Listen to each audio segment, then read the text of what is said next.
आपको भी प्रॉब्लम होती है त्रिकोणमिति है तो मेरा वादा है इस वीडियो के बाद आपको कभी त्रिकोणमिति में कोई प्रॉब्लम नहीं होगी। मैं विक्रम आपका भाई आपका दोस्त, आज हम बात करेंगे त्रिकोणमिति की। वीडियो को एंड तक जरूर देखिए क्योंकि इसमें आपका बहुत इंपॉर्टेंट पार्ट मैं आपको कराऊंगा, बेसिक और कुछ क्वेश्चन। तो बिना समय गंवाए चलिए शुरू करते हैं। दोस्तों मान लीजिए आप दिल्ली घूमने गए, आपने घूमने गए, वहां पर आपने कुतुब मीनार देखा, वहां खड़े होकर आप कुतुब मीनार को आराम से देख रहे हो और आपके मन में ये चल रहा है कि क्या इसकी ऊंचाई होगी। ऐसे आप लाल किला देख रहे हो तो आपके मन में चल रहा है यहां से उसकी ऊंचाई क्या होगी, क्या मैं बिना नापे इसे नाप सकता हूं, बिना नापे इसकी ऊंचाई बता सकता हूं। ये इस टाइप की जो चीजें होती है इसका अध्ययन हम करते हैं त्रिकोणमिति में। ये गणित की एक शाखा है, लेकिन समझिए कि ये वर्ड की, ये शब्द की उत्पत्ति कैसे हुई। जिस तरह इसकी उत्पत्ति हुई आप धीरे धीरे इसका कंसेप्ट को समझना स्टार्ट करोगे। मान लीजिए आप खड़े हो, ऊपर छत पे से नीचे देख रहे हो, नीचे आपने देखा कि वहां पर एक गमला रखा हुआ है। अब मान लीजिए आप यहां पर हो, ये आपका घर है, आप ऊपर से देख रहे हो और यहां पर गमला रखा हुआ है। आपकी नजर इस गमले पर पड़ी, आपको क्या लग रहा है दिमाग में, आप कल्पना कर रहे हो कि क्या मैं इसकी चौड़ाई निकाल सकता हूं और बिना नापे निकाल सकता हूं। इसी तरह से मान लीजिए आप खड़े हो, आप गांव साइड में हो, आपको एक बलून दिखा, आपको एक गुब्बारा दिखा हवा में उड़ता हुआ। आपने जैसे उस गुब्बारे को देखा आपके दिमाग में एक चीज क्लिक करी, बोले यार ये तो बताना चाहिए। जैसे आप घर पे अंदर बताने गए अपनी मम्मा को, ये मान लीजिए ये आप हो, ठीक है, आपने देखा इसकी पोजीशन यहां पर है, इसकी स्थिति यहां पर है। आप अंदर भाग के गए और जाके अपनी मां को बताया कि मां बाहर एक गैस का गुब्बारा है, बड़ा विशाल का है। लेकिन जैसे ही आप अपनी मां को बताना जाते हो और वापस आते हो, ये गुब्बारे की स्थिति है, ये यहां पहुंच जाता है। क्लियर, ये यहां पर आ गया। अब आप यहां खड़े हो और आपकी मां यहां खड़ी है और इन दोनों मिलके इस गुब्बारे को देख रहे हैं। एक ने जब देखा था तब यहां पर था, लेकिन जब जैसे ही थोड़ी देर बाद आया तो वो उसकी स्थिति हो गई यहां पर। अब आपके दिमाग में चल रहा है कि इस गुब्बारे की ऊंचाई जमीन से क्या होगी। क्या आप इसे बिना नापे निकाल सकते हो इसकी ऊंचाई। इन चीजों का जब हम अध्ययन करते हैं तो उसे हम त्रिकोणमिति के अंदर देखेंगे। अब त्रिकोणमिति होता क्या है, सबसे पहले समझिए त्रिकोणमिति जो है, इंग्लिश में एक वर्ड होता है ग्रीक, ठीक है, ग्रीक शब्द होता है एक, उस ग्रीक शब्द से बना है ये। अब ग्रीक शब्द में क्या क्या है, जैसे ट्रिग्नोमेट्री को, इसको त्रिकोणमिति को बोलते हैं ट्रिग्नोमेट्री, ठीक है। अभी त्रि का मतलब होता है तीन, इस गौन का मतलब होता है भुजा, और ये मैट्री है ना, एक्चुअली ये मैट्रोन होता है और इसका मतलब होता है मापना। तो तीन भुजा को नापना। और ऐसे ही अगर आप हिंदी में बात करोगे त्रिकोणमिति, तो इस शब्द को तोड़ दीजिए, आपको सब समझ आ जाएगा। त्रिकोणमिति, त्रि का मतलब होता है, त्रि एक संस्कृत वर्ड है, आप सबको पता है, तो इसका मतलब होता है तीन। कोण आपको पता ही है, और तीसरा आपके पास है मिति, यानी कि मापना, यानी तीन भुजाओं को मापना। यहां पर हम क्या करेंगे, कोण को नापेंगे। कोण और भुजा के बीच का जो संबंध होता है, कोण और भुजा के बीच के संबंध जो हम निकालते हैं उसे ही हम त्रिकोणमिति कहते हैं। ये हमारे चच्चा के द्वारा निकाली गई थी, जिनका नाम था आर्यभट्ट की पुस्तक एक थी आर्यभट्टम, और उस किताब में इसके बारे में कुछ दिया था, जिसने अनुपात के बारे में बताया था। अब वो उसे हम बोलते हैं हिंदी में ज्या, जो आप आगे की क्लासों में पढ़ोगे। त्रिकोणमिति में हम जो बात करेंगे वो सिर्फ एक त्रिभुज की बात करेंगे जो 90 डिग्री का हो। ये मान लीजिए ये ए है, ये बी है और ये सी है। क्लियर, जिसमें ये वाला कोण है, इसको, ये कोण कैसा है, 90 डिग्री का। ये कोण कैसा है, 90 डिग्री का। समझ में आया। और ये तीन क्या है, ये तीन इसकी भुजा है, ये इसकी एक भुजा है, ये एक भुजा है और ये एक भुजा है। ये जो कोण होता है ना, इसे हम थीटा भी लिखते हैं। ये एक शब्द है, इसे हम बोलते हैं थीटा। ये भी ग्रीक शब्द ही है थीटा, और थीटा से हम कोण को दर्शाते हैं। अब भुजा के और कोण के बीच में जो संबंध हम निकालेंगे उसे ही हम त्रिकोणमिति कहते हैं। बस त्रिकोणमिति में यही किया जाता है। एक कोण, अब इसमें एक बात ध्यान रखना, अगर ये 90 डिग्री का है, आपने पिछली कक्षा में पढ़ा होगा और इस क्लास में भी पढ़ा त्रिभुज के तीनों कोणों का योग 180 डिग्री होता है। तो यहां पर एक 90 है, तो इसका मतलब है कि ये बाकी के जो दोनों कोण हैं ये किससे कम होंगे, 0 और 90 से कम होंगे, या ये न्यून कोण होंगे। ए और सी क्या है, न्यून कोण। अब कोण को ऐसे भी दर्शाते हैं, ए और सी ये दोनों क्या है, न्यून कोण। ठीक है, ये क्या है, न्यून कोण। अब एक काम की बात समझो, अब जैसे मान लीजिए मैं यहां पर ये आपने एक चित्र बनाया, ठीक है, साथ साथ में नोट्स बनाते रहना, एग्जाम में बहुत काम आने वाला है। देखिए अगर इस आपके पास जो समकोण त्रिभुज होता है, ये एक समकोण त्रिभुज है। समकोण त्रिभुज में क्या क्या है, एक भुजा है और कोण है, ठीक है, ये भुजा है और कोण है। अब इनके बीच में क्या क्या होता है, इसमें एक होता है कर्ण, और कर्ण क्या होती है, 90 डिग्री, जो सबसे लंबी भुजा होती है, 90 डिग्री के सामने वाली जो भुजा है वो क्या है, कर्ण है। अब अगर ये कोण है, ये अगर कोण है थीटा मान लीजिए, जो भी आप मान रहे हो, तो इसके सामने वाली जो भुजा है उसे हम बोलेंगे लंब। समझ में आया? तो कर्ण होता है, लंब होता है, और एक होता है आधार। अब जो अंकल थे, अंकल कौन, अंकल पाइथागोरस, अंकल पाइथागोरस ने ये कहा कि यार इसके बीच में एक संबंध ज्ञात किया जा सकता है। लेकिन क्या संबंध है, इन्होंने कहा कि अगर कर्ण का स्क्वायर कर दिया जाए, अगर आपको कर्ण का स्क्वायर ज्ञात करना है तो आपको क्या करना पड़ेगा, लंब जो है उसका स्क्वायर कर दीजिए और उसमें आधार का स्क्वायर जोड़ दीजिए। लंब का स्क्वायर करा यानी लंब का वर्ग किया, आधार का वर्ग किया, और दोनों को जोड़ दोगे तो कर्ण ज्ञात हो जाएगा। और अगर आप लंब निकालना चाहो तो कर्ण में से आधार माइनस कर दो, और आधार निकालना चाहो तो कर्ण में से लंब माइनस कर दो। ये सिंपल सी बात समझ में आई। देखिए अगर मान लीजिए मुझे लंब ज्ञात करना है, तो यहां लिखिए लंब का स्क्वायर, और यहां लिख दीजिए कर्ण का स्क्वायर, इसमें से माइनस कर दो आधार का स्क्वायर। और अगर आपको आधार ज्ञात करना है तो क्या करोगे, कर्ण के स्क्वायर में से क्या माइनस कर दोगे, लंब का स्क्वायर। इस तरह से आप ये ज्ञात कर सकते हो। इसे धीरे धीरे नोट करते जाइए, और सबसे इंपॉर्टेंट बात, इसका रिवीजन जरूर कीजिएगा। पूरी क्लास खत्म होने के बाद एक बार, ज्यादा से ज्यादा 3 मिनट लगेंगे आपको रिवाइज करने में, तो इसको एक बार जल्दी से पढ़ लीजिएगा ताकि आपको प्रॉब्लम नहीं हो। ये समझ में आया कंसेप्ट आपको, क्या क्या था, ये भुजा था, भुजा और कोण के बीच के संबंध को हम इसमें निकालेंगे। ठीक है, अब मान लीजिए, अब निकालेंगे कैसे वो देखो।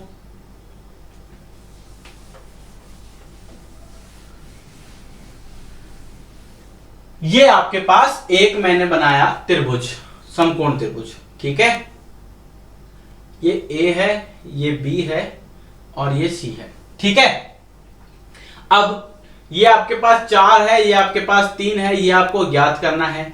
और ये जो है कोण, ये थीटा है, यानी कि इसके सामने वाला क्या होगा, इसके सामने वाला होगा लंब। हमेशा ध्यान रखना, मैं दोनों चीजें बताऊंगा आपको भी। ये लंब, ठीक है। अब क्या होता है, जैसे मान लीजिए ये एक डायग्राम मैंने आपको बनाया, एक चित्र आपको बनाया, तो इनकी भुजाओं के बीच में एक अनुपात होता है। भुजाओं के बीच में एक अनुपात होता है जिसे हम बोलते हैं त्रिकोणमितीय अनुपात। लेकिन वो कैसा होता है, जैसे जैसे अभी आपने एक डायग्राम देखा था, वहां पर लंब और कर्ण था, तो इनके बीच में एक संबंध निकाल लेते हैं जो आपको पता भी होगा। कर्ण का कर्ण है, ये आपका आधार हुआ और ये आपका लंब हुआ, ठीक है। तो इनके बीच में संबंध क्या होता है, देखिए आपको ध्यान रखना है, लाल कक्का, लाल कक्का,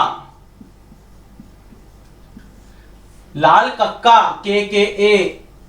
अब इसे याद कैसे करोगे, देखिए आपको 6 त्रिकोणमितीय अनुपात याद करने हैं। कौन कौन से, पहला है साइन थीटा, साइन थीटा, एक एक चीज बोल रहा हूं ध्यान से, ये थीटा है इसलिए मैंने वहां थीटा लिखा है, साइन थीटा, साइन थीटा होता है। तो साइन थीटा क्या होता है, एल बाय बटा के, यानी कि लंब बटा कर्ण। ये एल किसको दर्शा रहा है, लंब को, और ये के किसको दर्शा रहा है, कर्ण को, और ये ए किसको दर्शा रहा है, आधार को।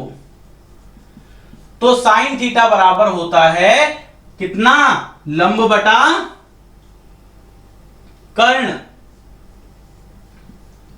समझ में आया, लंब बटा कर्ण। इसी तरह होता है कॉस थीटा, तो कॉस थीटा कितना होता है, आधार बटा कर्ण। आपको ऐसे चलाना है साइकिल को, यूं गए यूं घूम के वापस अपने घर पहुंच जाना है। साइन थीटा दूसरा होता है कॉस थीटा, कितना, आधार बटा कर्ण, आधार बटा कर्ण, और तीसरा होता है टेन थीटा।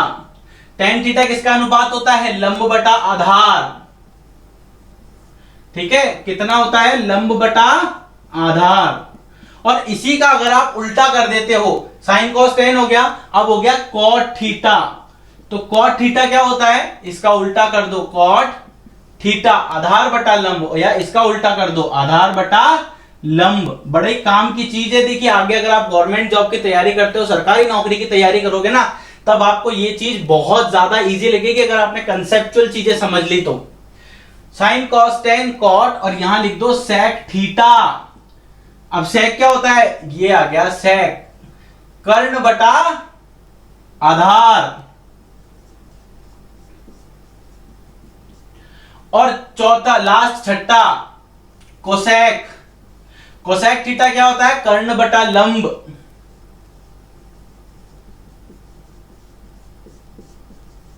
ये समझ आया, क्लियर है अच्छे से, ये समझ में आया आपको एक डायग्राम।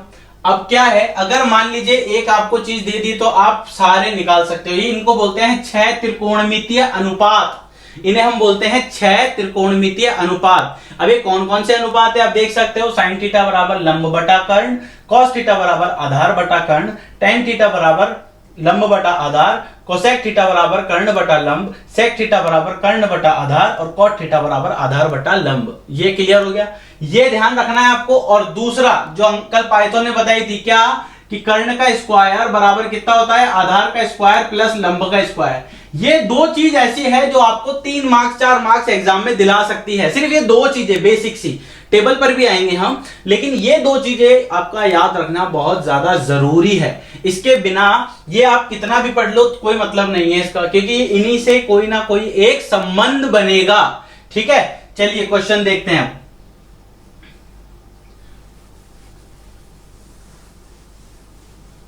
देखिए ये 6 त्रिकोणमितीय अनुपात मैं यहीं पर रख रहा हूं, आप ध्यान से देखना बस। ये आपके पास है थीटा, ये ए है, ये बी है और ये सी है। अब एक बात ध्यान रखो, मान लीजिए ये 4 है और ये 3 है और आपसे पूछा है ये कितना है, यानी कि अगर ये थीटा है तो ये क्या हुआ, लंब, और ये क्या हुआ, आधार। तो आपसे पूछा क्या है कि मेरे भाई बताओ कर्ण कितना होगा। अब कर्ण कैसे निकालेंगे, कर्ण निकालने के लिए इसकी मदद लेंगे। इसकी मदद कैसे ली जाएगी कि कर्ण का जो स्क्वायर होता है वो होता है आधार का स्क्वायर प्लस लंब का स्क्वायर, और कर्ण जो है यहां पर ज्ञात करना है, आधार कितना है 3, तो लिख दीजिए 3 का स्क्वायर प्लस ये l कितना है लंब, लंब कितना है 4, ये लिख दीजिए 4 का स्क्वायर, 3 का स्क्वायर 9, 4 का स्क्वायर 16, दोनों मिला के हो जाएंगे 25। तो कर्ण का स्क्वायर आपको मिल गया 25, तो k बराबर हो जाएगा प्लस माइनस रूट 25। ये समझ में आया आपको k का मान। और रूट 25 को क्या लिख सकते हो आप, 5, तो कर्ण कितना हो गया 5। अच्छा माइनस का 5 क्यों नहीं लिया, क्योंकि ये पत्ते को 25 क्या है 5 का स्क्वायर, स्क्वायर से रूट कट जाएगा तो बचा क्या आपके पास 5। लेकिन ऋणात्मक क्यों नहीं लिया, क्योंकि लंबाई कभी भी ऋणात्मक नहीं होती। क्या आपने कभी खुद की लंबाई नापी है, बोले मेरी लंबाई जो है वो -5 फुट है या -3 फुट है, कभी ऐसा आपने देखा है? इसलिए कभी भी ये ऋणात्मक नहीं लेते हैं, ये धनात्मक हो गया। ये समझ में आ गया कि ये आपके पास 5 है। ठीक है, अब आपसे क्वेश्चन क्या पूछा है, अब आपसे पूछा है कि इसके त्रिकोणमितीय अनुपात ज्ञात करो, इसके त्रिकोणमितीय अनुपात ज्ञात करो। ये 6 त्रिकोणमितीय अनुपात है, ये आपको ज्ञात करने हैं। तो पहला लिखते हैं साइन थीटा। साइन थीटा कितना होता है, लंब बटा कर्ण। इसमें देखो लंब क्या है, लंब यहां पर है 4 और कर्ण यहां पर है 5, तो 4/5 इसका आंसर दोस्तों, सिंपल। इसी तरह कॉस थीटा कितना होता है, आधार बटा कर्ण, आधार देखो कितना है 3 और कर्ण कितना है 5। इसी तरह टेन थीटा, टेन कितना होता है, टेन होता है लंब बटा आधार, तो लंब कितना है 4 और आधार कितना है 3। ये हो गया टेन। फिर आ गया कॉट थीटा, कॉट थीटा कितना होता है आपका, देखो आधार बटा लंब, आधार 3 है और लंब इसका 4 है। फिर cos sec theta, sec theta कितना होता है, सेक होता है कर्ण बटा आधार, कर्ण कितना है यहां पर 5 और आधार कितना है यहां पर 3। इसी तरह से एक आपके पास कोसेक थीटा। कोसेक थीटा कितना होता है? कोसेक थीटा होता है कर्ण बटा लंब। कर्ण देखो यहां कितना है 5 और लंब कितना है यहां पर 4, तो ये 5/4 हो गया। इस तरह से ये 6 त्रिकोणमितीय अनुपात आपने ज्ञात कर लिए। अभी लेकिन आपने ये अगर सीख लिया तो ये मान के चलिए आपका 1 नंबर पक्का बोर्ड का कंफर्म है कि 1 नंबर आपने ले लिया, अगर आपको ये समझ में आ गया तो। कुछ और भी क्वेश्चन करते हैं जिससे आपको और अच्छा आइडिया हो जाएगा। चलिए मान लेते हैं ये समझ में आया, आपको नोट करना चाहो तो आप कर सकते हो। अगर मान लीजिए दो चीजें अब आपको ध्यान रखनी है। क्या क्या?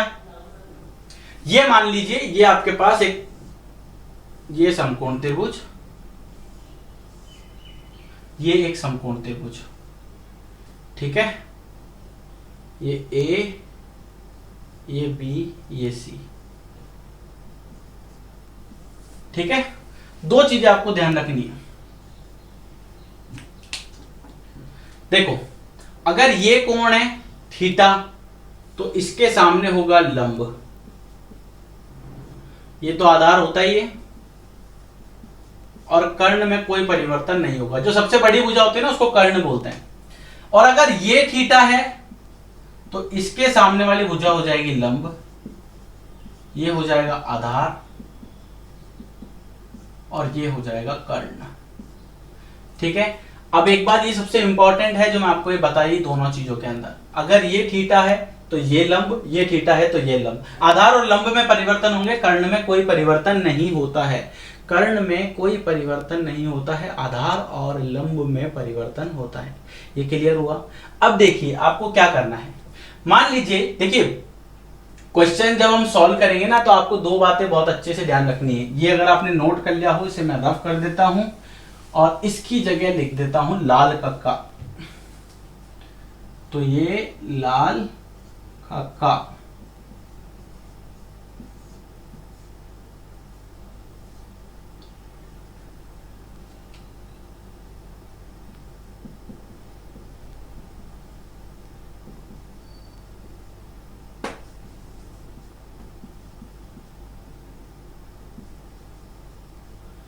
अब आपको कुछ बेसिक चीजें ध्यान रखो। अगर आपने 9वीं क्लास में ये त्रिकोणमिति ढंग से नहीं पढ़ा है तो बहुत सारी चीजें हैं ऐसी जो आपको ध्यान रखनी चाहिए। कौन कौन सी? देखो जो साइन होता है ना, साइन स्क्वायर थीटा, इसका मतलब क्या है कि साइन 2 बार गुणा किया गया है। और आपने ये पढ़ा है कि आधार समान होते हैं, इसकी घात 1 है, इसकी घात 1 है, आधार समान है, घातें जुड़ जाएगी तो ऐसा हो जाएगा। इसे आप कैसे लिख सकते हो? साइन थीटा का होल स्क्वायर। इन दोनों का मतलब एक ही है, अलग अलग नहीं है। समझ में आया? एक होता है ये, इसे हम बोलते हैं साइन इनवर्स एक्स, लेकिन इसको कभी भी हम ऐसे नहीं लिखते हैं, और ये जो है आपके 11वीं कक्षा में आएगा, ठीक है। तो अभी तक आपको जो ध्यान रखना है वो क्या है? ये चीज कि साइन स्क्वायर थीटा। आपको क्या ध्यान रखना है? ये जो साइन थीटा है ये त्रिकोणमितीय अनुपात, और ये क्या है? थीटा। थीटा क्या होता है? कोण, और ये क्या है? त्रिकोणमितीय अनुपात। इसमें ये थीटा है, बस इतना ध्यान रखना, ठीक है। अच्छा, ये हमेशा साथ में आता है। बहुत बेसिक सी बातें हैं, आप 12वीं क्लास के बच्चे भी इस चीज को लेके गलती करते हैं। ये बहुत बेसिक सा कंसेप्ट है।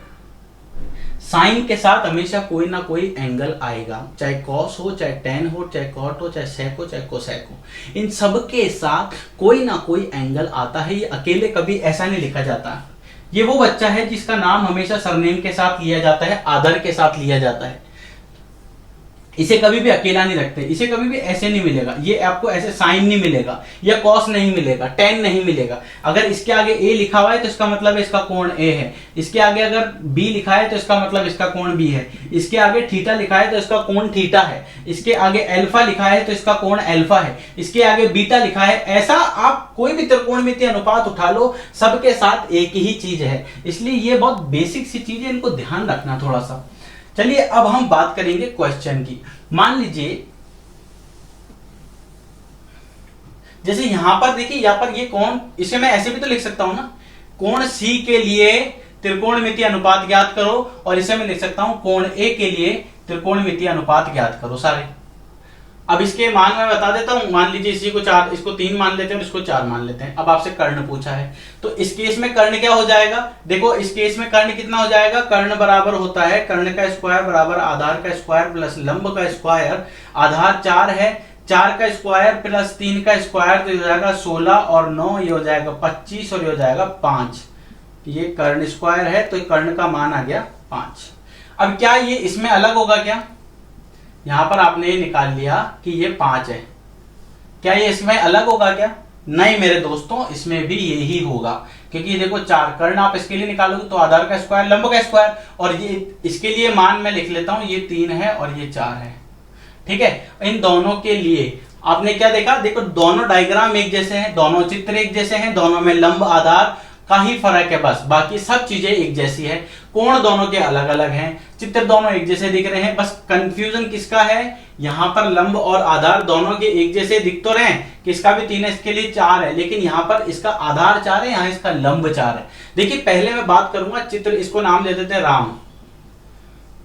ये राम का चित्र है और ये श्याम का चित्र है। राम और श्याम दिखने में दोनों एक जैसे हैं, लेकिन बहुत सी भिन्नताएं हैं, किसी की लंबाई हो चाहे कुछ भी हो, ये आपको करना है। तो इसका मतलब है कि ये इसका 5 है यहां पर कर्ण, तो इसका भी कितना है? 5। ये समझ में आ गया? क्लियर? अब हम बात करते हैं कुछ और।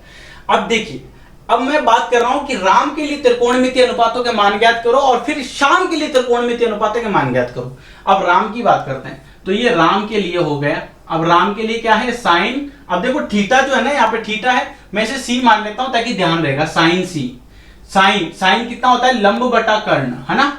अब लंब बटा कर्ण, लंब कितना है? देखो श्याम के लिए 3 और कर्ण कितना है? 5। इसी तरह कॉस सी, कॉस की बात करेंगे तो आधार बटा कर्ण, आधार देखो कितना है? 4 और कर्ण देखो कितना है? 5। साइन कॉस टेन सी, टेन देखो कितना है? अब टेन की बात करें तो लंब बटा आधार, यहां देखो इसमें लंब कितना है? लंब बटा आधार, लंब कितना है यहां पर? 3 और आधार कितना है? 4।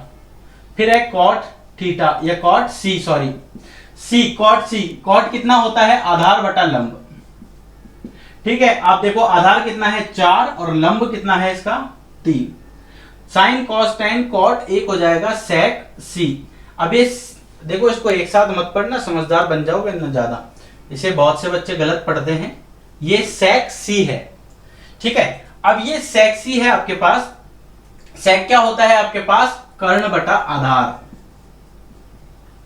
कर्ण बटा आधार। तो कर्ण बटा आधार को आपको किस तरह लिखना है? देखिए कर्ण कितना है? 5, आधार कितना है इसका?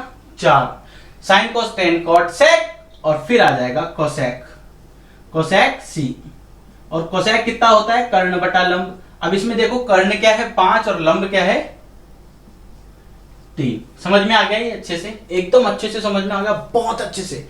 अब ये राम की बात हुई। अब श्याम की बात करते हैं कि श्याम के लिए आपको 6 त्रिकोणमितीय मान निकालना है। तो श्याम के लिए आप देखो, ध्यान से देखना,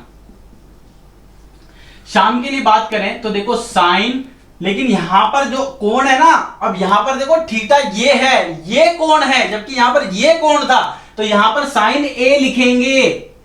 अगर इसके लिए साइन सी की बात करोगे तो इसके लिए मान अलग अलग हो जाएंगे, ध्यान रखना। अगर चलो मान लेते हैं इसको, मैं इसके लिए निकालता हूं साइन सी, है ना, शाम के लिए निकालता हूं साइन सी के मान, इसके मान। ठीक है, तो देखो साइन सी ये कितना होता है?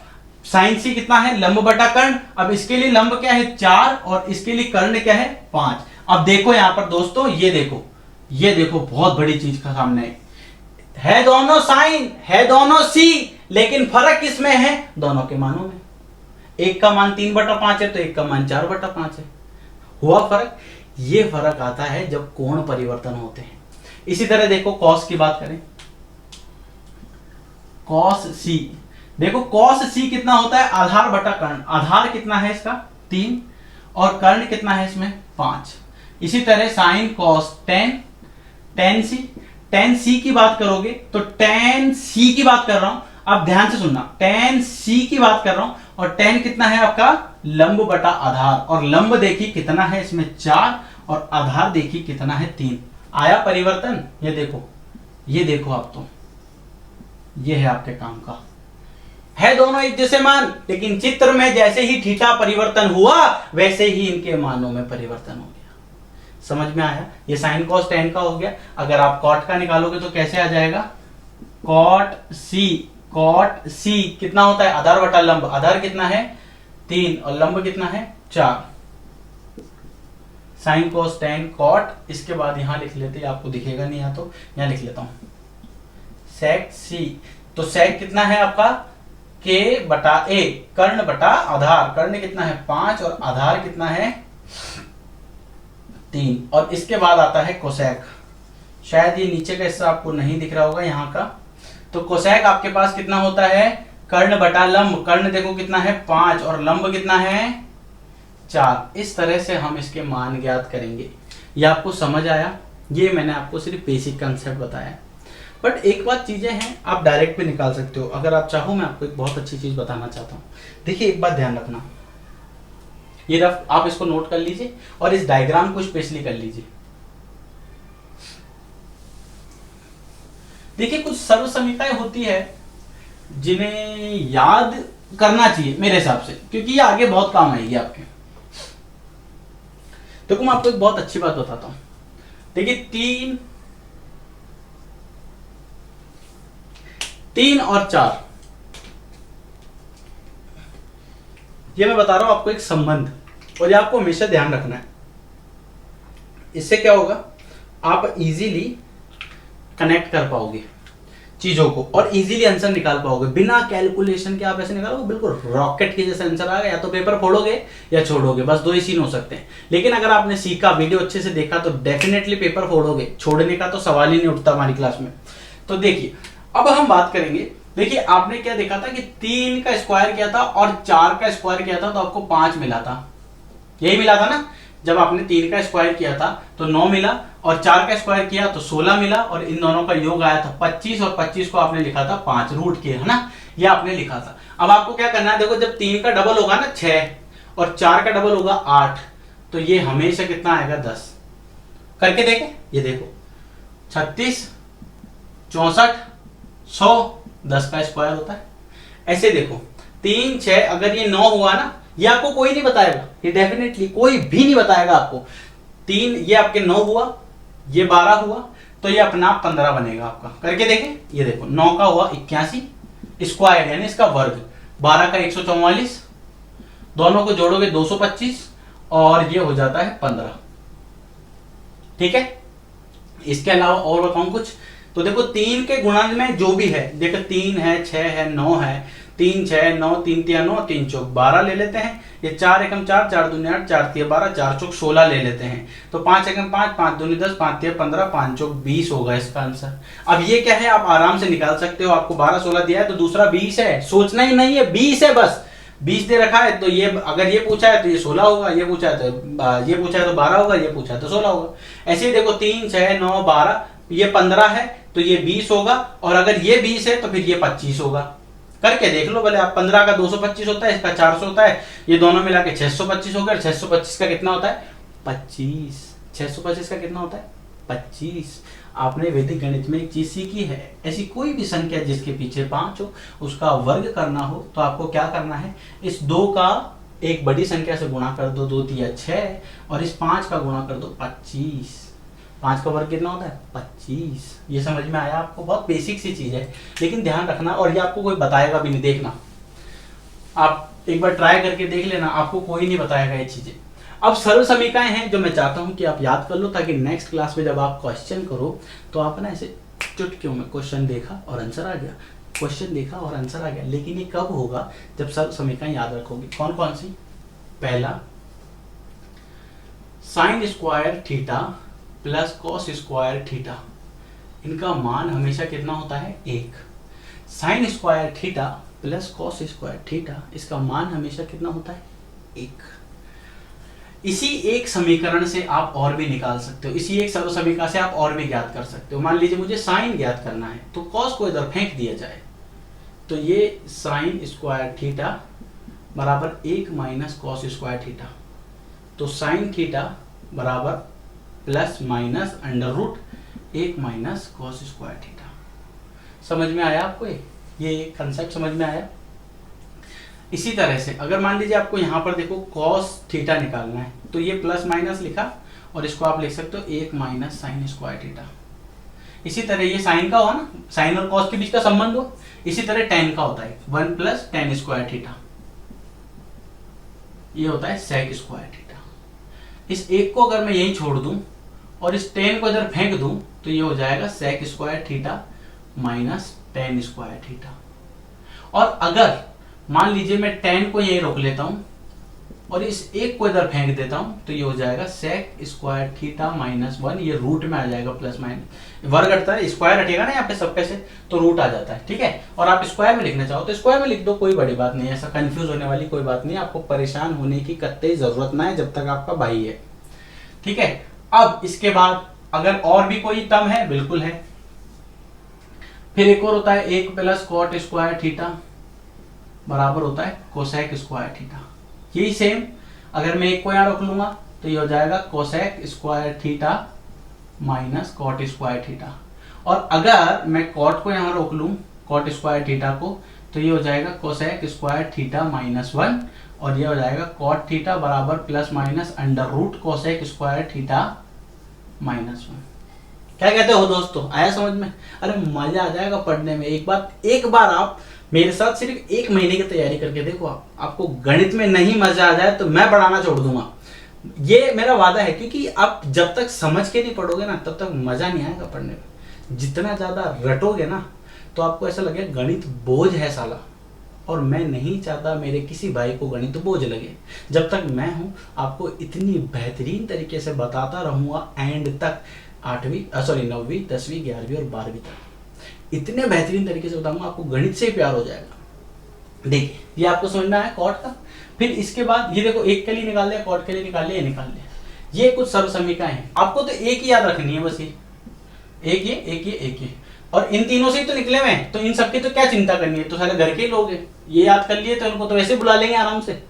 और एक चीज और आपको ध्यान रखनी है जो नेक्स्ट क्लास में काम में आएगी। कौन कौन सी? पहला, साइन थीटा को हम लिख सकते हैं 1 बटा कोसेक थीटा।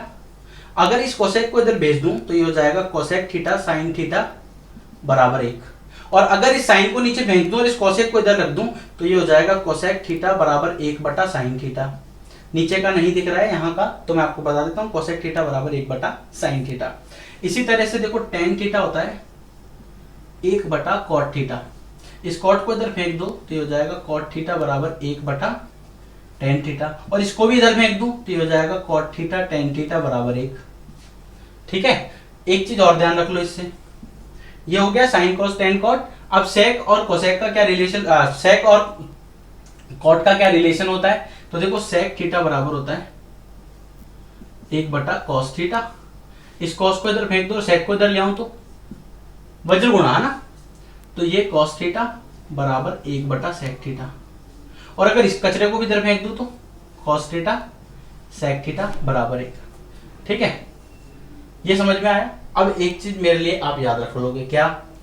जो टेन थीटा होता है ना, इसे आप क्या लिखते हो, साइन थीटा बटा कॉस थीटा। और जो कॉट थीटा होता है ना, इसे आप लिखते हो कॉस थीटा बटा साइन थीटा। अब आप पूछोगे भैया ये याद कैसे होगा सर, ये याद कैसे होगा?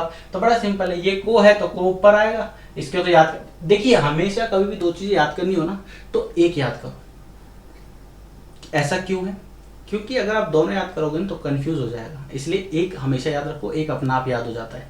तो देखो कॉस को कॉस से याद रख लिया, तो कॉट थीटा कितना होता है, कॉस थीटा बटा साइन थीटा, और टेन थीटा बराबर कितना होगा, साइन थीटा बटा कॉस थीटा। तो ये आपको समझ आया होगा, उम्मीद करता हूँ ये आपको समझ आया होगा। फिर भी अगर आपको डाउट हो, आपका भाई आपके लिए हमेशा हाजिर है। आपको क्या करना है, इस नंबर पे मैसेज छोड़ देना, बोले भैया समझ में नहीं आया,